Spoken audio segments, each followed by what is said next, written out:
Hello, my friends. As you know, I promised to do something on the Psalms, and I've already introduced them. I've asked a series of people to choose their favourite psalm, and I began wisely with my mother, whose favourite psalm she will read for you and say why it is her favourite psalm. And I hope to do this with a series of people.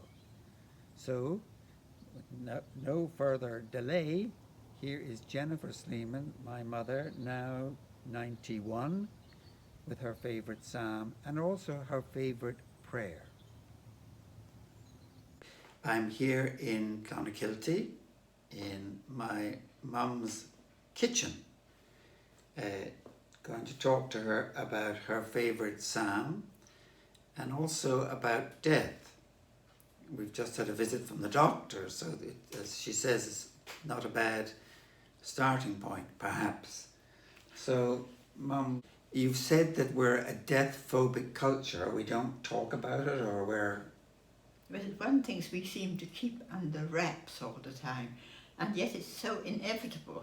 That's which the thing that really amazes me. Yes, that it's the most inevitable thing of our lives, Yes. And yet we don't talk about it. We pretend it's not going to happen. And what do you think we should be doing better, or what would your thought be on that? Maybe we should have little conferences. Yes, to discuss. or meetings, or just stop keeping silence about it. Yes, Yeah? yes, yeah. Recognizing it as an integral part of life. Yeah. That death is, well, And of course it can be sad because you miss people when they go. yes, yes. And you're pretty well prepared for it. Well, I'm sure, I hope so. After all, 90, what can one expect? Yes, yes. But you've also got your coffin made, which is slightly unusual. Her coffin is upstairs. You might tell us the story about how that came about, or why, because it's been up there for about 15 years, I think, isn't it? Or longer, I think. Okay. Longer. Well, it just seemed to me, I discovered how expensive coffins are. Yeah. And I had a friend who was a woodworker. He was doing your kitchen table or something. Yes, he did the kitchen table. Which is behind us still. And I said, would you make my coffin for me? And he said, yes, certainly. And I lay down on the rug in front of my fire and he measured me and he made the coffin, which I think is rather nice. It's yes. I opened one of my nephews wanted to get some toys about a year, Alex, about a year ago, and we went up and I opened the cupboard upstairs and there's his coffin looking out at us, and he said, what's that? I said, that's your grandmother's coffin. And he says, I don't want her to die. Well, I said, that's what it is. That's the reality, Alex. Yes. Maybe that's a good thing. It reminds people that death is inevitable. Yeah. Yeah. And get ready for it, and then you can relax. Yes, I see, okay. And whatever you do, don't forget to write everything down. Write everything down? Yes. Okay. When you say everything... Well, who's going to get my possessions? Okay, such as they are, your possessions, yes. My possessions, and obviously a will must be done. Yes. And have everything ready, and then you can relax. A living will. You've got a prescription for everything that's to happen when you die. But of course COVID has come along and disturbed the whole thing. Disturbed the whole lot. Hey, just talk a little bit about prayer, and you've told me once or twice about prayers when you were growing up in South Africa. You weren't taught too many prayers, but... No. I had because I was brought up, I suppose, in the Church of Scotland, which is slightly different from most people in Ireland. Yes. And the only prayer we were taught is, God bless Daddy and Mummy and all my kind friends and relations, and make me a good girl. And that was your mother taught you that? My mother taught. Okay. And then my father started talking to me about the Greek gods in Mount Olympus. Oh. And I thought, they both can't be right. That was confusing, all right. And then the prayer you talk about when you were sailing back from South Africa, just when war broke out, the Second World War. Yes, we were travelling through, I suppose, submarine-infested seas. Up through the Atlantic. In 1939, would it have been? Or 1940? No, 1940. 1940. Yeah. Travelling back to Scotland from South Africa to safety, they travelled up the Atlantic, which was full of submarines. And my sister and I were so excited at the thought of us being torpedoed that we would say in our prayers at night, God bless us, etc. And please God, let us be torpedoed. Because we thought it would be such fun. And our wise mother never disabused us. Never disabused us. Said, let us go on saying those prayers. Okay. And of course, luckily, we weren't torpedoed. Torpedoed, yes. We mightn't have enjoyed it quite so much. You made it safely to Scotland. So you're of course, I know you're very keen on hymns and singing, but you have a psalm that you like. Well, it's the psalm that's sung at funerals. Oh. And certainly was sung at my brother-in-law's funeral and my sister's funeral. Okay.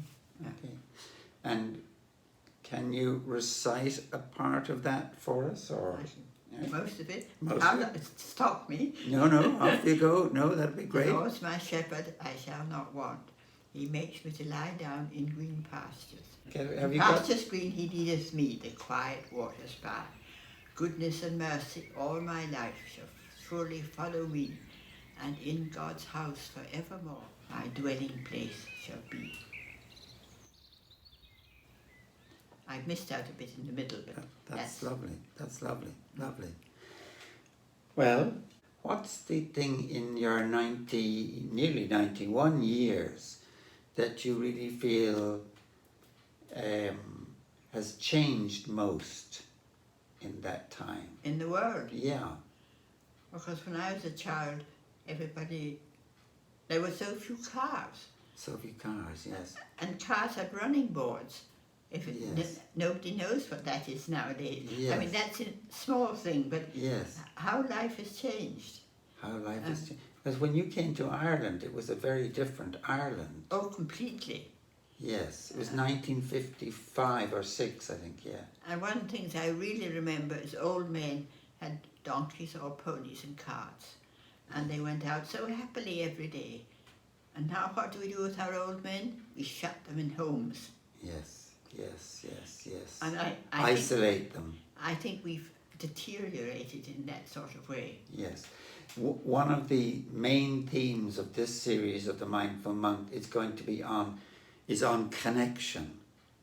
You know, I heard a wise thing I thought said by somebody saying, if you want to be content or find happiness, get connected, you know, with your neighbours, with nature, with God, with animals, as you say. I think it's those connections that have been torn asunder. I absolutely agree with you. Yeah. And I think it's very sad now that the only animals that children know anything about are pets. They don't see that animals are part of the world we live in. Yes. And work with us. Yes. Yeah. That's a huge change. Yes. Can you give an example of that, of an animal, working with an animal that you witnessed? Well, you'd get on your horse to go somewhere. Yes.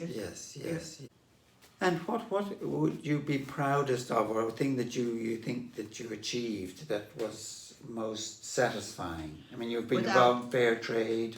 No, without doubt, my 6 children. Oh, okay. There you are. I qualify within that. That's lovely. Thank you for sharing your prayers and your thoughts about death. Have you any final thought that you'd like to leave people at this time in a difficult world? I suppose enjoy life as best you can while you're still alive. Yes, make the most of it. Make the most of it. Yeah. Okay, that's it. We'll see you next week. God bless, and keep safe and keep well. And thank you again, Mum.